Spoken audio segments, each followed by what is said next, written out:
There was some good news from that game in Brooklyn against the Nets. Detroit. God, Camille, this season needs to come to an end already.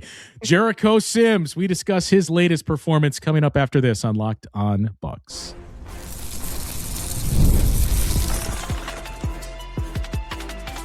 You are Locked On Bucks, your daily Milwaukee Bucks podcast, part of the Locked On Podcast Network, your team every day. All right, let's get into it. Welcome into Locked On Bucks. I'm Justin Garcia, joined as always by Camille Davis. We thank you for helping make this the #1 sports podcast network in the industry. And of course, you can hear me on the Bucks Radio Network. You can hear and see Camille in our Locked On NBA coverage and the Technical Foul podcast as well. On today's show, we will recap what happened in Detroit, not Brooklyn, because there was one notable standout in that game. A few other trends that we've seen continue for the Bucks. The latest on the game Friday against the Brooklyn Nets. And one thing to get into, probably surface level for now, and we'll spend some more time on it throughout the offseason, but as it pertains to Ryan Rollins and his future status with this team. But we begin in Detroit, and you knew you were going to be up against it, Camille, as the rumblings started to come out that Cade Cunningham was eyeing the game for his return. We did, in fact, see the return. Detroit was basically fully healthy. Kevin Huerter was the only guy that remained out for them. But Cade Cunningham makes his return from an 11-game absence. The Pistons had already locked up the 1 seed, and their play had been so-so of late, so much so that JB Bickerstaff circled this game as the get-right game, and basically enough. It ends here. We're fixing this, and that's what we saw, especially in the second half. It's exactly what we saw in the second half. And even in the second quarter, for a stretch where it was okay, the Bucks had a little run. I'm like, okay, look at the Bucks. And then the Pistons were like, that was cute. Let's show y'all another run in response to this too. And then the second half happened. And that was just like all Pistons. Like the way that they're able to play defense as a collective, it is just impressive. And hearing even like the in between game, like what the coaches were talking about for the Bucks and just saying like, hey guys, they're going to are screwed. They're going to play physical. Complaining to the refs is going to serve you no good in this game. Like that's how they are, who they are. Like they're going to play this way. They're going to be given a little bit more grace with that because they just play with such a physicality all the time. Refs aren't going to call it every time. So you got to play through it. And that's been an area for this team for certain players too. The young guys of just like, you got to get used to that. You can't stay back complaining. You got to get back.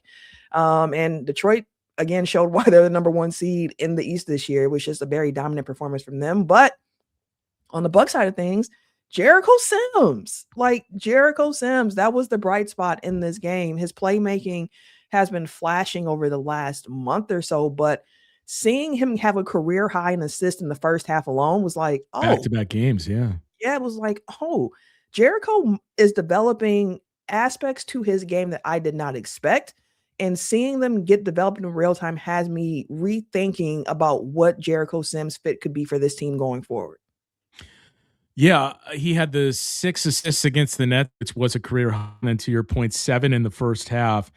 And, you know, when I come on during halftime and do the halftime report, trying to find the positives, and it was like, well, we're tracking a triple-double for Usman Jang, who I think was at like 8, 7, and 6 or something at the half or something like that, or like 8, 5, and 4. Mm-hmm. And like we are tracking, and for Jericho Sims, who has 8, 7, and 8. Holy cow.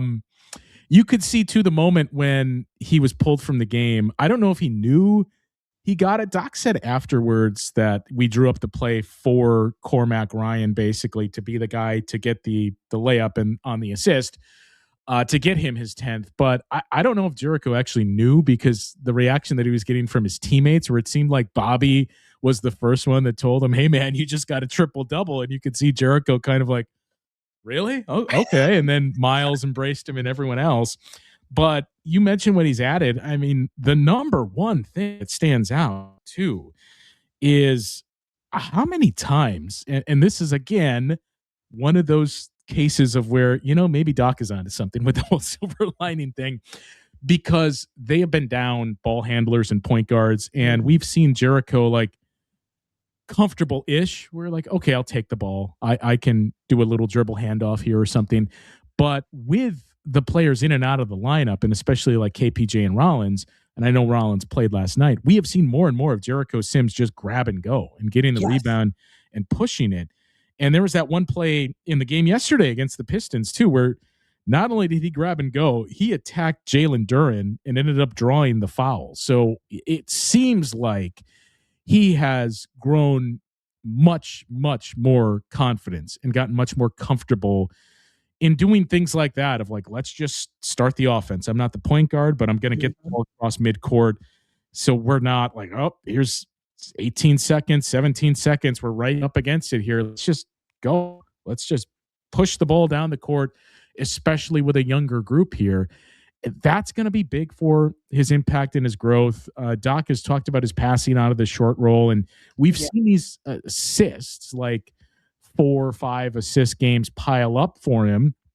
But the big things are, look, he's going to have to add some semblance of a shot, whether it's a floater or, I mean, I would love if Jericho Sims just got in the lab and worked on corner threes this summer. He's going to have to add something. But the good thing is, in the interim, until that comes, I don't know about you, but I feel comfortable and confident in saying if that doesn't come, I at least know what I have is still playable and we can get this, and this out of him. Whereas we still had those questions. There was a lot of intrigue, but you had those questions last year of like, well, I just don't think it plays. And I don't think it works next to Giannis because of this. Who knows if Giannis is even on the team? But I think we've seen enough to know the worst case scenario, Jericho Sims is a backup center that I can play 15 to 20 minutes a night. Absolutely. Because I mean, when Jericho Sims was acquired by the Milwaukee Bucks, it's okay. He's an undersized big, but he's great defensively. He can move his feet a little bit. You can switch a little bit more with him on the court. He's going to rebound. All the things that were kind of like, okay, that's what we expect from Jericho. And honestly, even like the way he attacks rebounding, I feel like has even improved this season than what we saw last year from him. So he took an area that was already kind of seen as a strength for him and continued to work on that and make that better. You add that with the fact that he is making really quick decisions. I think that's the big part too with his passing. The decisions are quick from Jericho Sims. Like on the short roll, he's making decisions quick and he's delivering passes on time. So that was okay. That sparked to me first, but then seeing him like the play you called out where he gets the rebound and he just pushes and then he drew a foul the other end, it was like, okay, that's even another dynamic to add to his game. And at the very least, you're looking at a guy who's a very serviceable backup big for your team. And maybe even in certain lineups with however you have your roster could be a starting big for your team going forward. So if he can continue to add to his game offensively, like you mentioned, like I forget which game it was recently, but he had like a little dream shake. He kind of was doing some post work. I was like, okay, Jericho, I see you.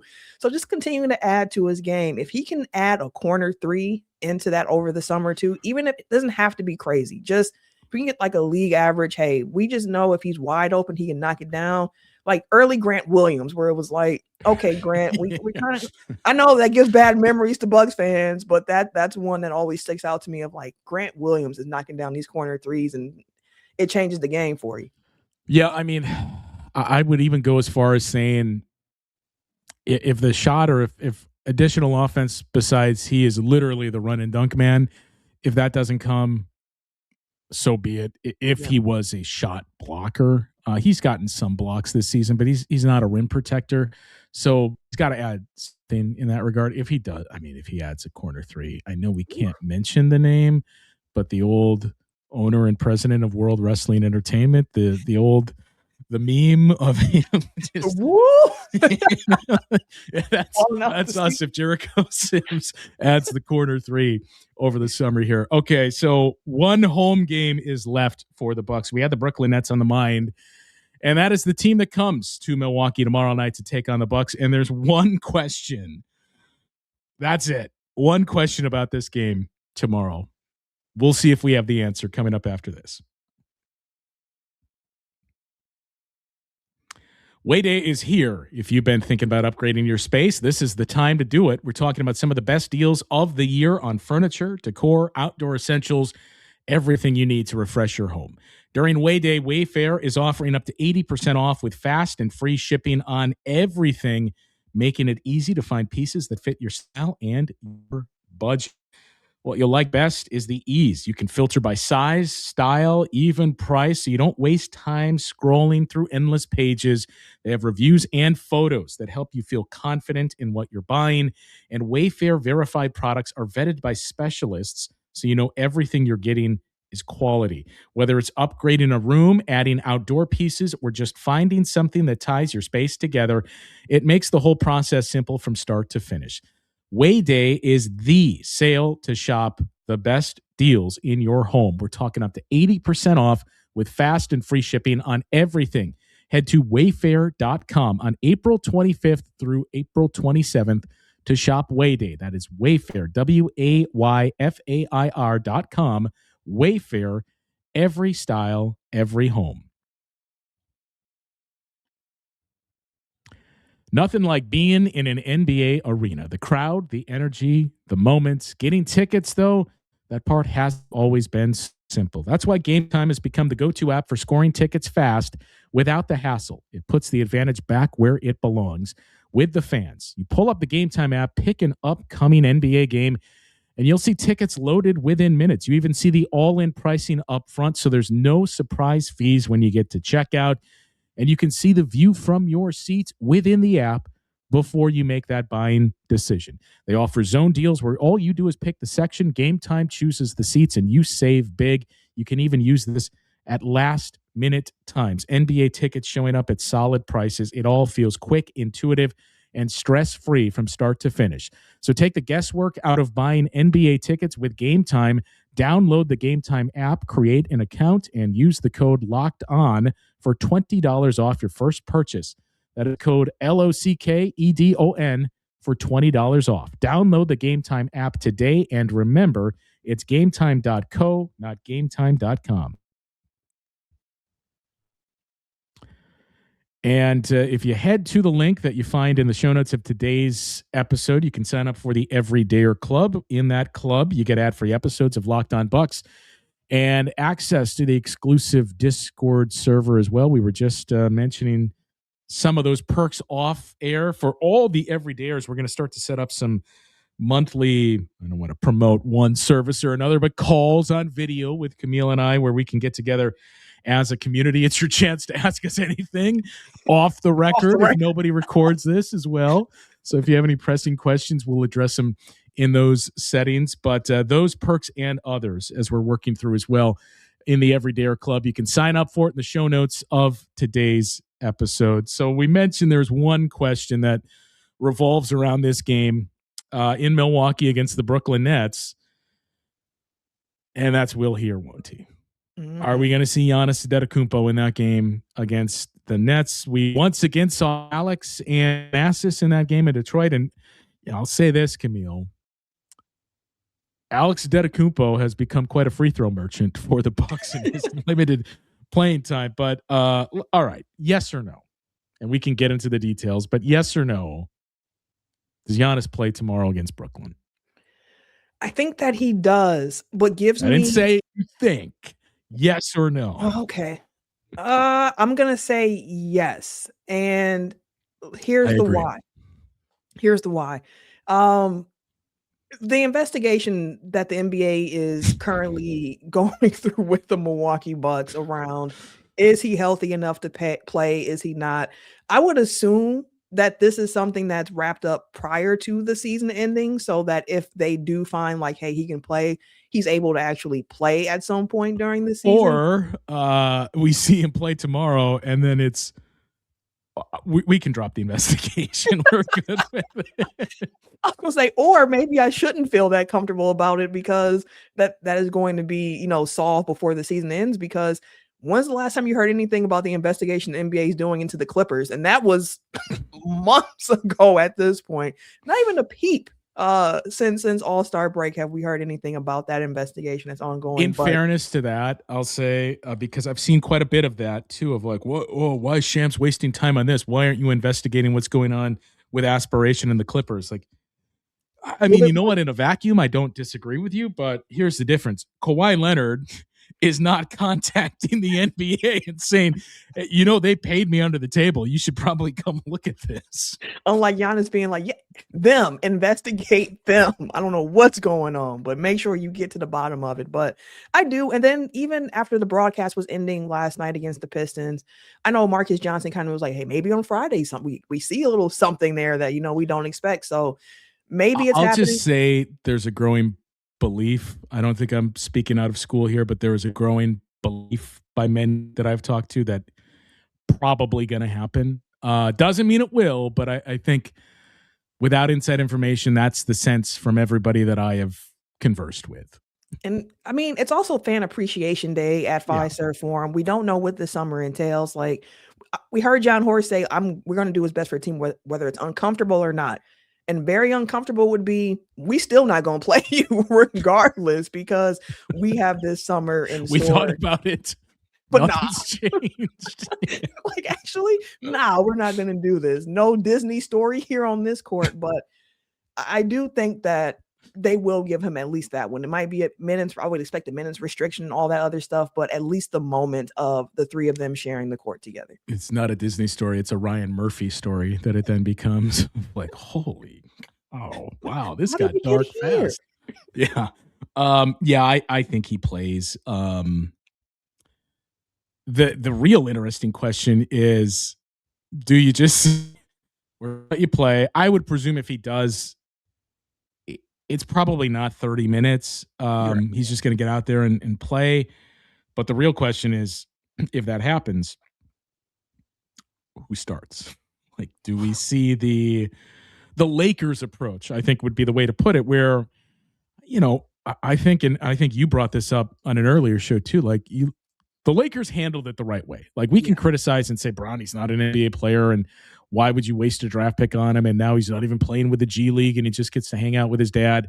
Fine. The Lakers, game one, put him in the game in the first half, very early in the game, got it out of the way, and it was over with. We had no more of, is Bronny going to play with LeBron at some point this season? Like, no, we did it like 9 minutes into the game. So we're good on that front, and now we can move on.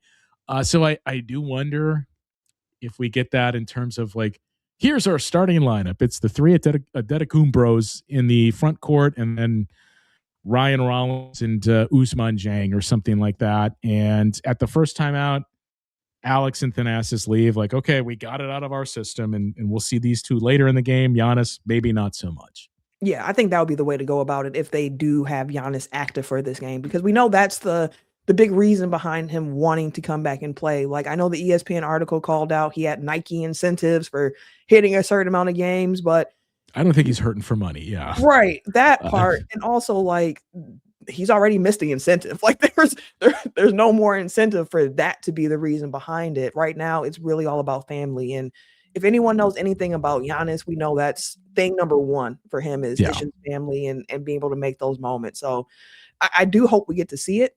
I've been looking up tickets myself to the game on Friday, Justin, and let me tell you, if I get there and there is still no Giannis and we don't get the moment, I'll still be okay with that, because these ticket prices are looking very Bradley Center-ish to a certain degree. So I'm gonna take that and be all right with that and just enjoy the fact that this is a season that has been so rough, very up and down, a headache to many, frustrating for others.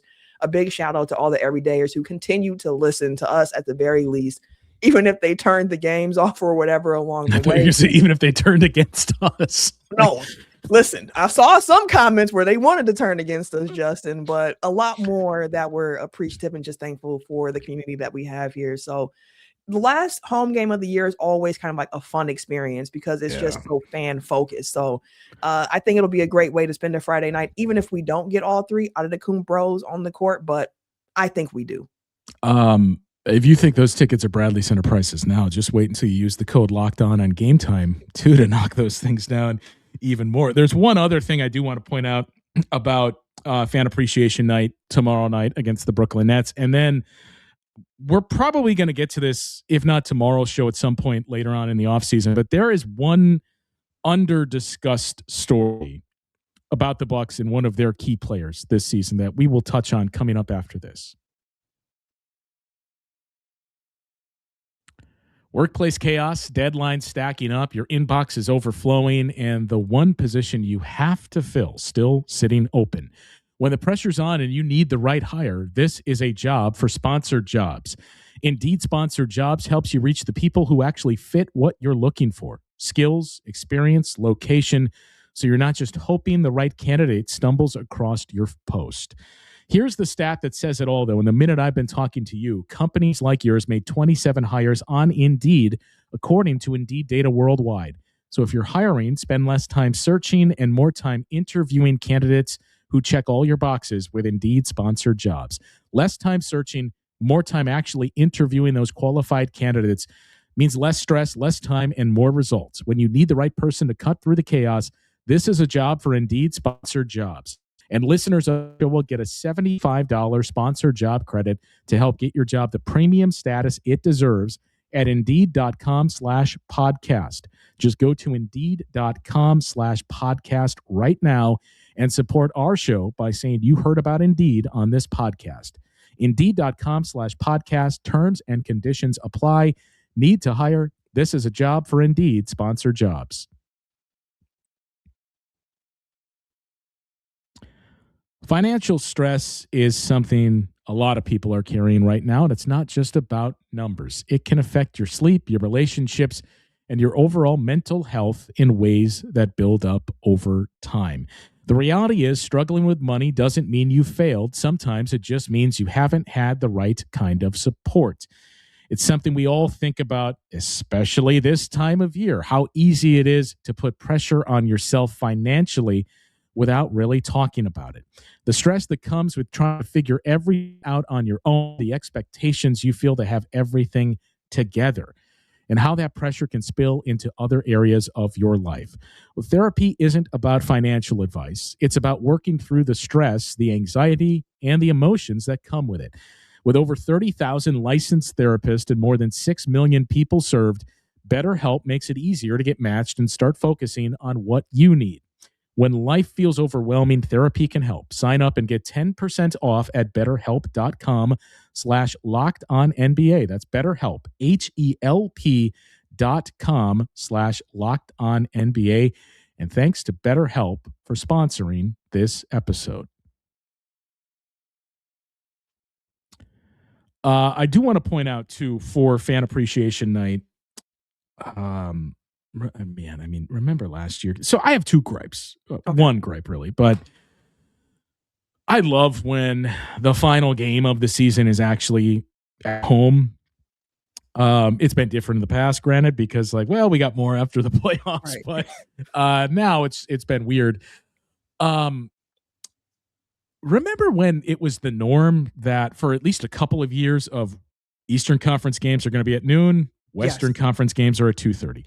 I had to quadruple check the schedule and even ask people within the team, we're really playing this at 5:00? Am I missing something? And then I looked at the full schedule for the league, and they're doing the same thing. They've just bumped the times back 5 hours. So all Eastern Conference games are at 5, the Central Time. The Western Conference games are at 7:30, and the one holdover is the Bulls and the Mavericks, which I believe is a night's game, even though they're both Central Time Zone. 5:00, really? we and especially this year with how things have gone, we can't play this thing at 10 and let's just get this out of the way and get over and done with and on to the season. So there's that I'm not really looking forward to. Last year, the magic of Fan Appreciation Day, when we had Pat Connaughton's 43 piece, we had Kyle Kuzma with the 21 or 22 point first quarter. Yep. Against the Pistons too, to think about, man, how life comes at you fast here. And that's the other thing. You kind of bookend the start and end of this era with the Detroit Pistons, because the Bucks just blew through the Pistons and all other Central Division teams that first year under Bud, and then dominated the Pistons with, at the time, the largest point differential in a 4-game sweep in a first-round series. I think the Cavs' first playoff win in quite some time was against the Pistons. Series win, yeah. Series wins, yeah. Yeah. Finally got out of the first round for the first time since 2001. And now this era is ended, right? I mean, that has been clear this season and parts of the last couple of seasons, but now it comes to an end with the Pistons winning the season series against the Bucks for the first time since the early 2000s and winning the Central Division. So again, it's the wow, life comes at you fast type of thing. All that said, for Fan Appreciation Night and what you touched on, how special those days typically are, I do want to remind fans that if you go to bucks.com/fan appreciation, there are still limited tickets available, but you can get a $20 ticket and a $10 concession voucher. And you can also register to enter the grand prize. So they're changing it this year where you don't even have to attend the game. You can register for this grand prize even if you're not going to the game. And that is 2 seats to every event in Fiserv Forum for the year. Let me hurry up and register. Bucks games, concerts, comedy. If the WWE comes there, you will win 2 seats to every single event in that building throughout the year. I am supposed to note exclusions apply, but Josh Glessing told me, have him come my way and we'll figure out those exclusions. So go to bucks.com/fan appreciation to get your limited tickets. And again, to sign up for that first of its kind giveaway that is going to make fan appreciation very special. You mentioned too, it's a chance to interact with players every single year. As soon as the game ends, players are out there on the court. They let fans out there.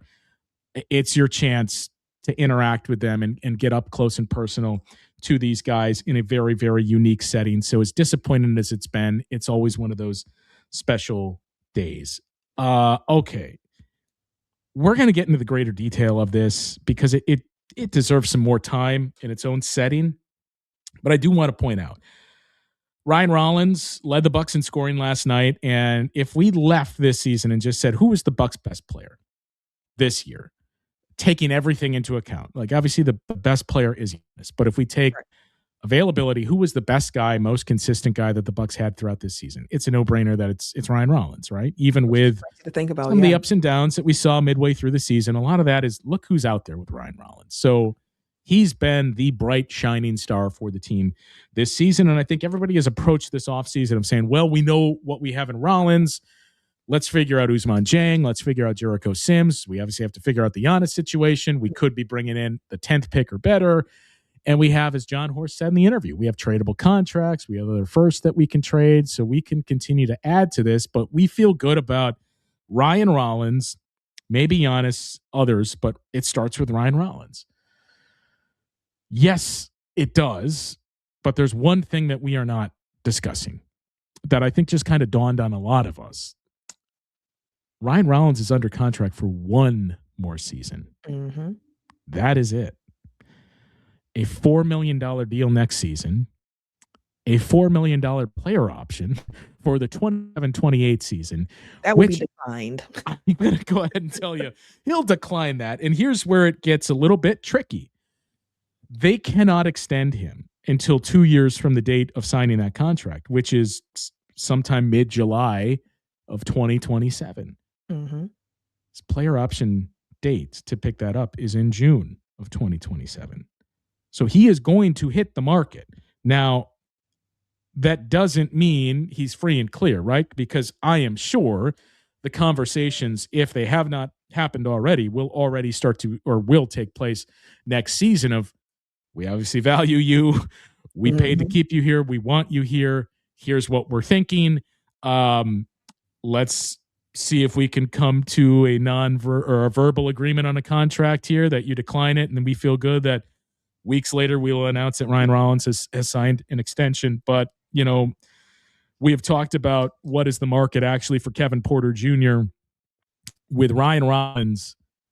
It is definitely the mid-level, and that number might actually start with a 2 for Ryan Rollins. And as a matter of fact, I'm going to go as far as say it does start with a 2 for Ryan Rollins. Yeah, I was thinking I think at the very least he's a mid-level player, but I wouldn't be surprised either if he's a $20 million a year type of guy if he continues developing. And I mean, the Bucks clearly see that in him too, because according to reports of when the Bucks were at the trade deadline were kicking the tires on Ja Morant. And one of the holdups in possibly pursuing that was that the Bucks did not want to include Ryan Rollins in that deal. So just really next season, the Bucks have to try to take advantage of the fact that they're going to have one of the best value contracts in the NBA, with Ryan Rollins' salary being only $4 million this upcoming season. But they're going to also have to understand that they got to make sure that they're putting themselves in a position to be a competitive market. Like, regardless of what happens with Giannis, if you want to make sure you're able to keep like a Ryan Rollins too, there has to be a plan in place, and there has to be a culture, and there has to be structure, and there has to be identity. So you're going to have to establish all that too before you even kind of hit the conversations with Ryan about keeping him here. But I think that you bringing that up, especially now where people aren't thinking about that yet, is so good, because we need to have it on the radar, because when thinking about where this team goes forward and how they continue to build, it has to be noted that, hey, Rollins is here, but it's not a guarantee that he's here for long because of how the contract was structured and how they had to renounce his rights in the first place to sign Miles Turner this past summer before they re-signed him after all. So Ryan Rollins is a name to keep an eye on for quite a few different reasons. Yeah, and I mean, they basically, we can check with Frank and Van, but they basically had to offer him the contract the way that they did because of renouncing his rights, renouncing all their other exceptions in the Miles Turner signing, and that's what was left for them to give Ryan Rollins. So, yeah, and they do hold the third rights too, so it's not like they don't have money to sign him in a cap situation. They can pay to keep him here, but there is going to be a ton of interest in Ryan Rollins next summer when he is very likely to become a free agent. So we can get into that in further detail, and especially one of those coach names that has been linked to the Bucks, what he has done in the past with defense and young guards and working to develop them and other players. All right, that'll do it for today's show. We have one more show this week. We'll see if there's any further developments on the injury reports for the Bucks and what things could look like for Fan Appreciation Day, Friday nights at Fiserv Forum.